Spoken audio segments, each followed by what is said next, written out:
Welcome in, everybody, to Betting Pros. It's time to place your bets. It is me, Joe Pisapia, and it's week 13. That means it's time to look ahead to our favorite bets of the week for the games in week 13. And to help us do it is, of course, Andrew Underson himself, Andrew Erickson, the prop prophet, and our good pal, the college football host right here on Betting Pros, Mr. Scott Bogman. College football never sleeps, and Bogman rarely does either. So we're happy he's waking up early enough in the morning to join us, his time to hang out and talk some ball with us. Bogs, you're going to be taking us through these next few Thursdays. We're excited to have you. I assume we're going to have some bowl special stuff as well cooked up here on the channel from you and Thor and your friends. For sure. Yeah, we're going to continue, doing that show, the preview show during bowl season, and go through the bowls as they're happening. So, yeah, conference championship week. It's a huge week for college football, but I'm picking all NFL stuff here today, and it is going to be a fun week. I like this. And you're lucky I woke up because my phone did a system update and my alarm did not go off today. There you go. The old AM I barely made it, but I'm here. There you go. Underson, tis the season for unders. Pat Fitzmaurice and I were talking about it last Monday. He put them all together and he had a very nice parlay. I think he got 3 of the 4 and he cashed out on the 4th one because he just didn't want to get greedy. And that was the one he didn't get right. So Pat Fitzmaurice rocking it. But Erickson, I mean, a lot of these games, some lower numbers we're going to see in these games today too, coming up. But still, it's just like the quarterback play continues to devolve in the NFL and it keeps leading to some low scoring affairs. Yeah, and if you notice, like a lot of times when games go over, it's not because of the offenses. It's because defenses force turnovers, they force short fields. Like that Black Friday game, oh God, it was 10-6. I was feeling great about the under. Oh, then there's a Hail Mary pick 6, and then there's another pick 6. And I'm like, great, now it's going to go over. So that's how the overs usually happen. It's not because the offenses are just driving down the field every single time and methodically scoring. It's really because of turnovers that are causing games to go over. So to your initial point, yeah, the offenses are still continuing to underwhelm, and that's why we're seeing more unders usually than overs.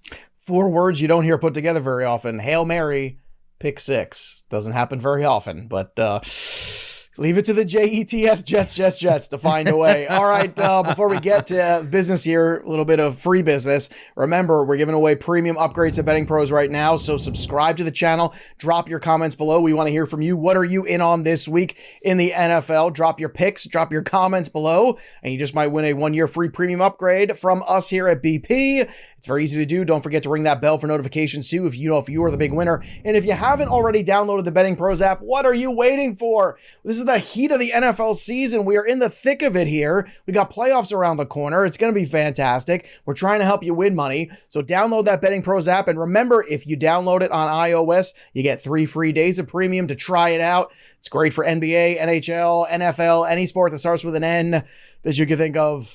Pretty much we can bet on it. So let's start things off here with our guest, Scott Bogman. What do you have for the people week 13 in the NFL?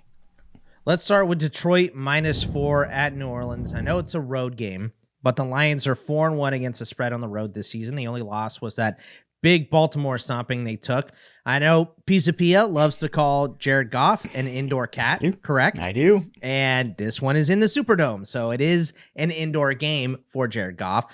And there are 3 teams that have a worse red zone touchdown percentage than New Orleans. Those 3 teams are both New York teams and the Titans. That's it. New Orleans is not converting once they get there. Michael Thomas, Marshawn Lattimore, Peyton Turner on the IR.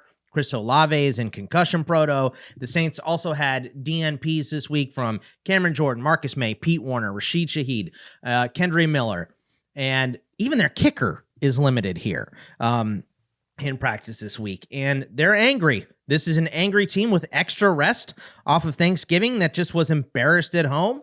So, I mean, I think Detroit is going to lay the smackdown on the Saints. I don't think this is going to be a very close game. One of my top 10 bets of the week, caught my video I released earlier. I just don't get this number at all, Bogs. I made the same argument you did, which is this team just got their butt kicked on national television on Thanksgiving, and they've had a long time to think about it. From the Packers, no less. The team has been kicking their rear end for about a decade and a half now, 2 decades. So, I mean, yeah, with New Orleans being banged up as they are, this one makes a ton of sense to me. Erickson, let's go for another round here. What do you have here for the people? Week 13, what are you picking? I'm just copying and pasting what Bogman said about Detroit. All three of us. I Let's thought go. about bringing in. I thought about bringing in the total in this, but I was like, you know what? No, I don't want to steer the people the wrong way. I just want them to bet the winners, and this is a winning bet in my opinion. The Detroit Lions -4.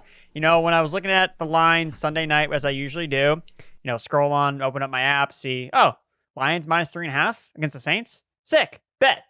Now it's at -4. So again, I still like the number there, but I want to point it into the Saints direction, talk about them and just how overrated and bad this team is. You know, Bogs mentioned all the injuries. Look, the Saints have failed to cover the spread last 6 home games. They don't have a home field advantage. Like, they're not even good at home. You look at the teams just against the spread this year. Again, keeping in mind the Saints have played the easiest schedule in the NFL. The Panthers are the only team that's worse against the spread in the NFC. The Panthers, who just fired their head coach. The Saints are in the same breath as the Panthers. Now they're playing an actual juggernaut team, in my opinion, with the Detroit Lions. I know the Lions laid an egg, but that's exactly why you're getting a discount, because they didn't play well, a divisional game on a short week. Weird stuff happens, okay? Weird stuff happens on short weeks against divisional opponents. This is not that type of matchup. Dan Campbell has ties back to New Orleans. He used to coach there. I think that he's going to have a statement game here that they didn't have on Thanksgiving and really show, hey, no, we are for real. We are for business here. So I love the Lions here as well. This number, by the way, on FanDuel has already moved to 4.5. So get it while the getting's good. I'm feel comfortable, though, right now, if you run to the alternate spread on certain spots, like on FanDuel right now, you can get the -6.5 at +130. I really like that. Like, that is your sweet spot there. The 6 with the hook, you know, because I do think they win this game by more than a touchdown. In fact, I think they win this game by double digits. One other thing I too want to throw about the Lions is when the Lions play in more low-scoring games, they tend to cover more often. So you look at the games they haven't covered this year, 3 of the 4 games have hit the over and have gone over 50 points. So it's really been like shootouts that the Lions have lost, which, again, that's when things are a little bit more random. You know, there's more scoring. The Saints are not causing a shootout here. We just talked about the red zone numbers. Like, they should literally take Derek Carr out of the game inside the 20-yard line, put Taysom Hill in. Like, if they and their biggest playmaker is probably not going to play either, right? Shaheed. Right. So yeah, it's not great. All right, back to you, Bog. So we all love Detroit, and again, I'm willing to push it to the 6.5. But you get it to 4. If you get it to 4.5, lock it in pretty soon. Boggs, let's go talk about your next pick for the week. I'm going to go with the over in my Steelers versus the Cardinals in Pittsburgh game here. It's 41.5, and I know the Steelers are terrible at playing to the over this year, right? They're 2-9, but they also had 58 games straight without 400 yards in a game. The first game Matt Canada is gone, they go over 400 yards. Maybe it's a weird coincidence. I don't think it is, obviously. I've been calling for this since before the season started. So I was happy to see what they had. And I know Pickett is questionable for this game, but I mean, guys, if you've watched Pickett play and you've watched Trubisky play, you know there's not a big difference between those two guys. Trubisky's going to make more big plays, and he's also going to turn the ball over more, which would be more points in this game as well. So I'm kind of hoping for this over that maybe Trubisky gets in here. But the Cardinals grade as the worst rushing defense in the NFL, and the numbers back that up. The only 2 teams giving up more rushing yards over the season are the Broncos and Jets. The Steelers have the worst record playing the over. Canada's gone, all of that stuff. The Cardinals have allowed the second most touchdowns this year at 38. Washington is the only team that has allowed more touchdowns than them at 39. And Kyler Murray makes this a different offense. We're not watching Clayton Tune get shut out here, right? It's Kyler Murray playing against a secondary that is developing. Hopefully Minka Fitzpatrick is back, but he's still kind of up in the air. I think they expect him to play, but we'll see. They expected him to play last week, and it didn't happen.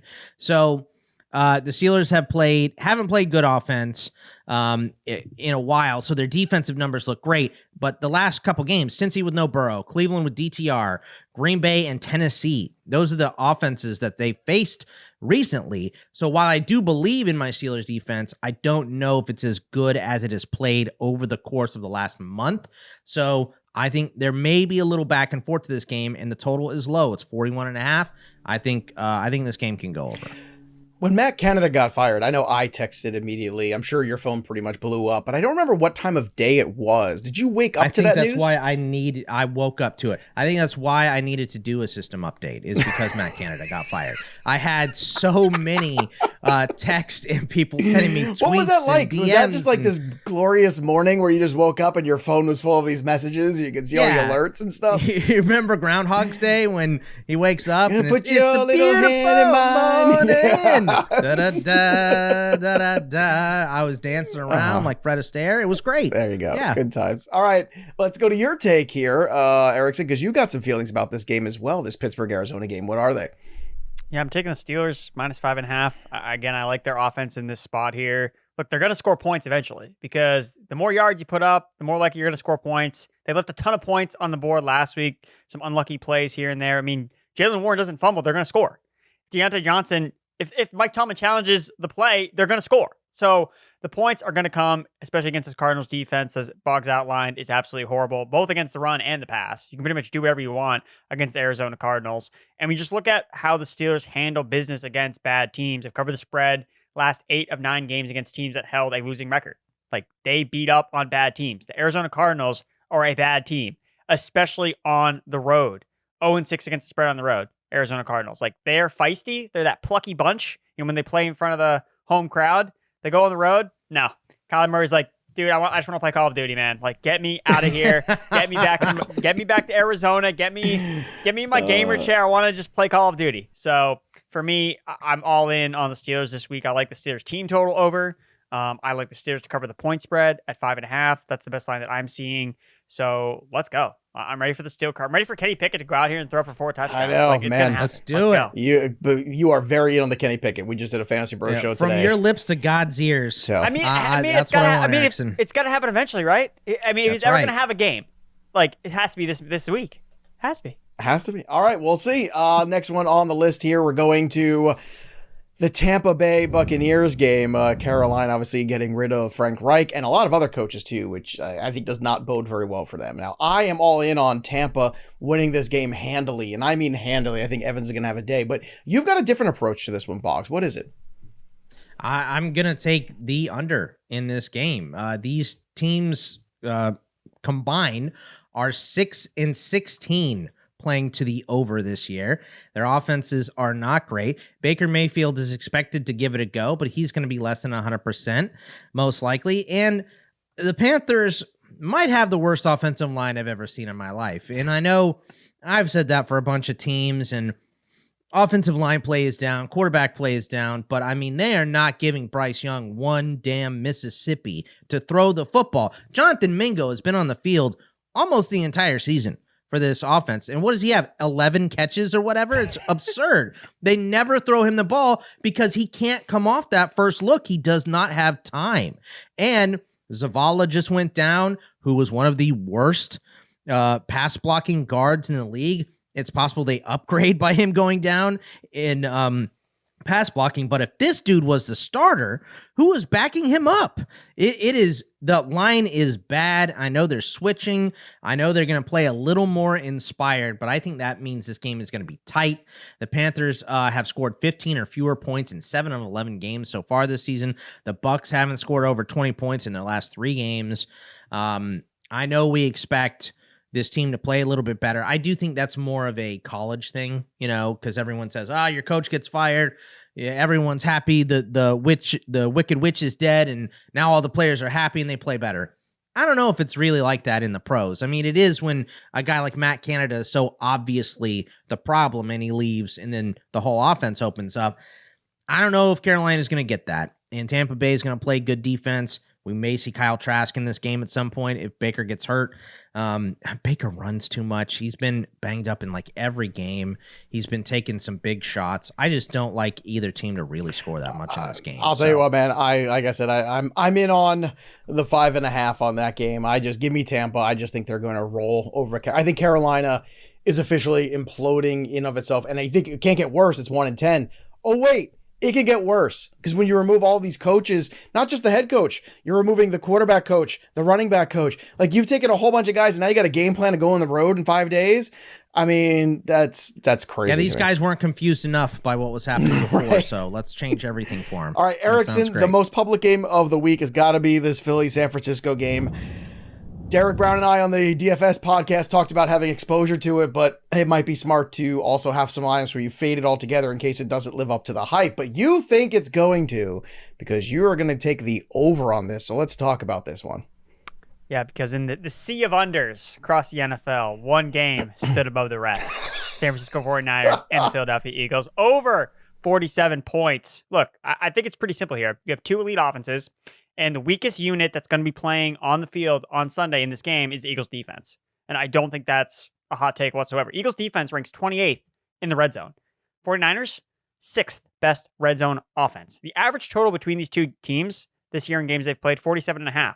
So on average, they're going over this 47-point total against a normal average opponent. But now you're facing an elite offense on the other side of the field. And we look at how teams attack these two defenses, number 1 and number 2, respectively, in pass rate faced. So what are these teams going to do? They're entering the game knowing, hey, we have to chuck the ball a ton and we have to score a ton of points. So you're going to see super aggressive game plans, similar to what we saw with the Bills and Eagles. People were fading that game last week because of the rain. It didn't matter because the teams had to score points in that game to win. So even in the pouring rain, you had a game go over 60 points in Philadelphia, which, again, I love Ford Field as the Coors Field of the NFL, but Philadelphia is giving Ford Field a run for its money despite being outside. The games played this season in Philadelphia average 59.5 points, almost 60 points per game in Philadelphia. Philly's 4-1 towards the over at home, and the only game that went under was against the Dolphins, which still almost hit 50 points. Oh, I think a lot of that also has to do with the schedule of the Eagles, too, which is pretty much the best gauntlet of the NFL that they're running. And they are running and winning all of these games so far that they're going against these big-time teams. So when you're playing, the Chiefs and the Cowboys, and now the 49ers, you're going to play the Cowboys again. I mean, the Buffalo Bills last week, you're playing elite offenses. So that doesn't surprise me that number is very high. And this is another opportunity here. I think the two worst units on this field are the two secondaries of these two respective teams. So I'm all for, some of the passing yardage overs. I'm all for AJ Brown. I just don't know about that total. I can't wait to see this. I'm on the under here, but I like that you're on the over, Erickson. This is fun. Bogman, you want to break the tie on this one? I'm on the under too, a little bit because I think Bogman hates unders. He hates them. I do. Wow. I do. But here's my reasoning. And look, I'm first of all, I'm gonna stay away. I'm gonna watch this game and be a happy little man that knows I know no money on it. So I'm just gonna enjoy the result of it. But what I think one of the worst units on this field is the pass blocking from the Niners, and we've seen Purdy get overwhelmed. Now, look. This is why I don't want to bet this game because I feel like it can go either way. But if they start putting the Eagles can put pressure on a quarterback, but if they don't get that pressure, they're getting beat over the top every single time. So it's will the pass rush of the Eagles get to Purdy and start to mess with him? Because since that bye week, he has been laser locked in focused. Yeah, he's also had some cookie opponents.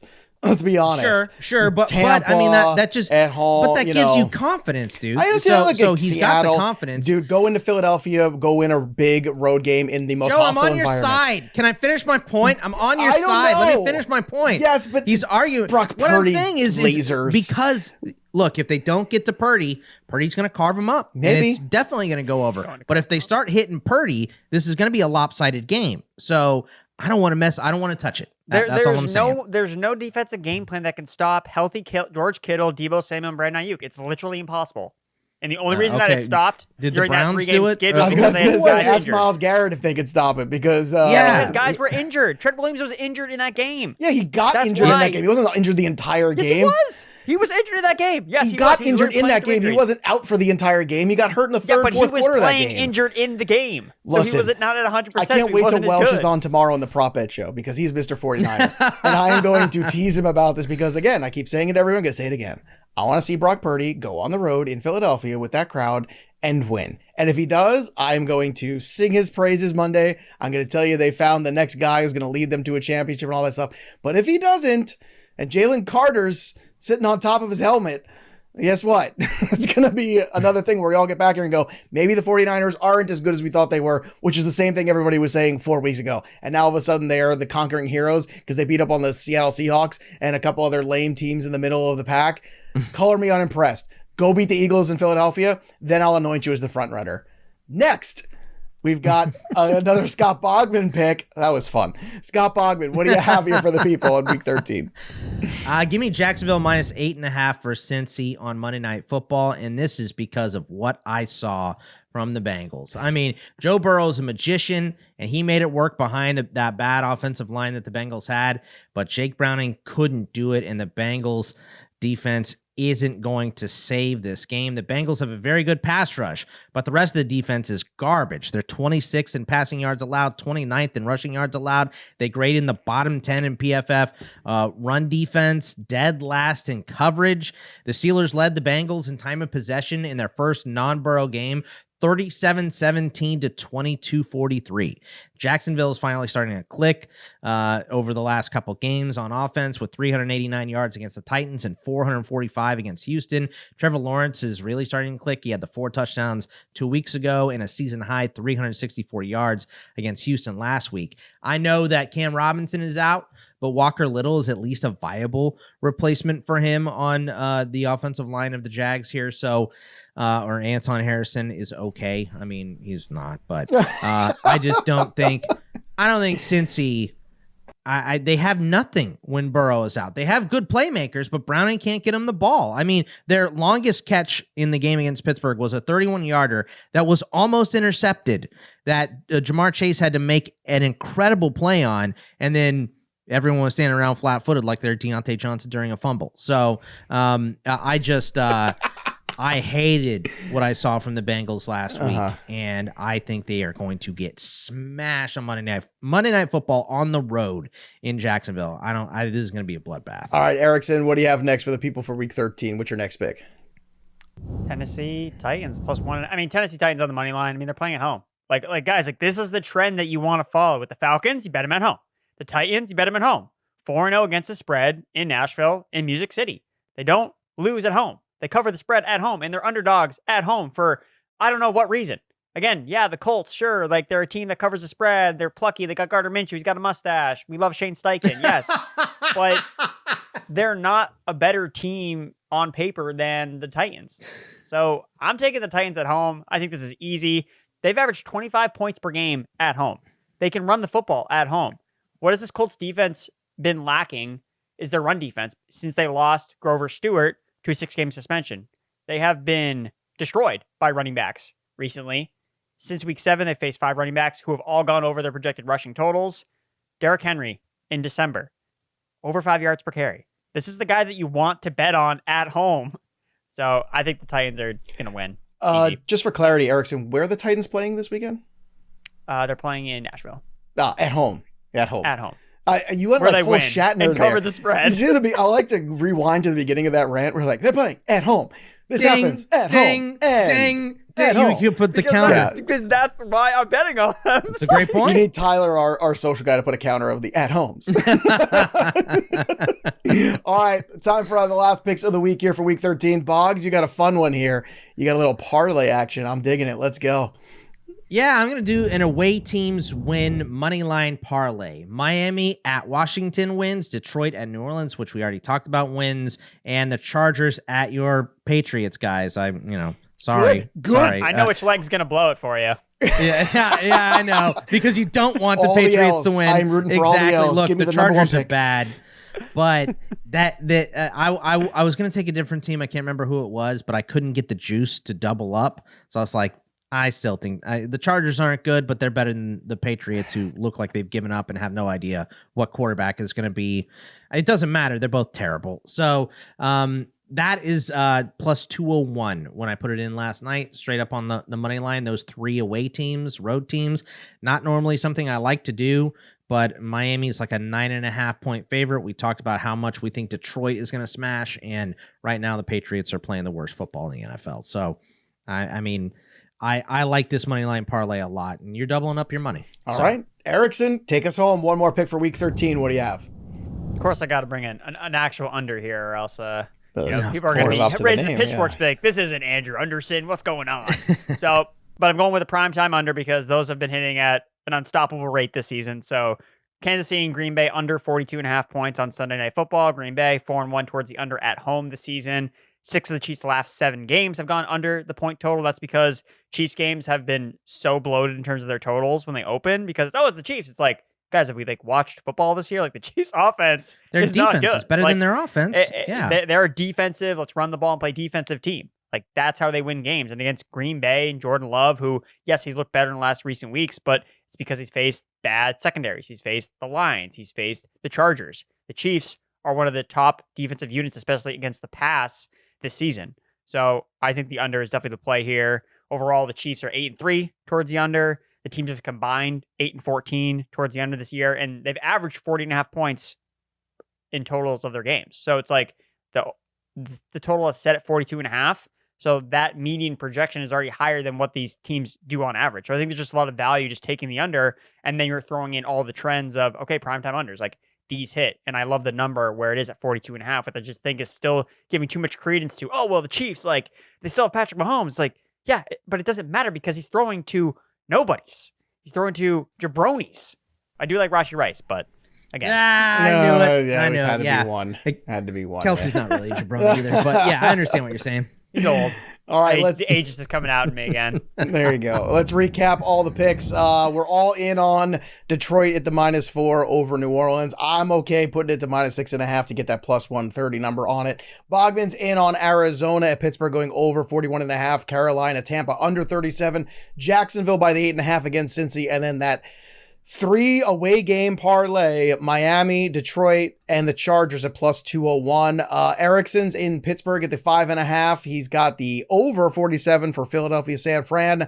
Tennessee on the money line, or you could take the +1.5 either way. And then the KC Green Bay under. Don't forget, everybody, it's not just NFL here. We've also got NBA content right here on the channel. Tune in to our new show, Fast Break Bets, the ultimate source for NBA insights with Matt Modi every Wednesday and every Friday, 11 a.m. Eastern, live here on the BettingPros YouTube channel. Subscribe to the YouTube channel. Drop your comment below, ring the bell, and you just might win yourself a free premium upgrade to BettingPros. And don't forget, make all your picks count over at our new NFL contest, bettingpros.com/NFL contest. There's still plenty of time to win the weekly prizes, the monthly prizes. We're giving away FP and BP premium upgrades. We're giving away swag to our shops, hats, t-shirts, hoodies, who knows? Lots of fun things. Just join that community tab on our app or go to bettingpros.com/NFL contest today to join. And the grand prize winner gets a Jackson Smith and Jigba autographed jersey. That'll do it for us. But the story of the game goes on for Bogman and Anderson. I'm Joey P.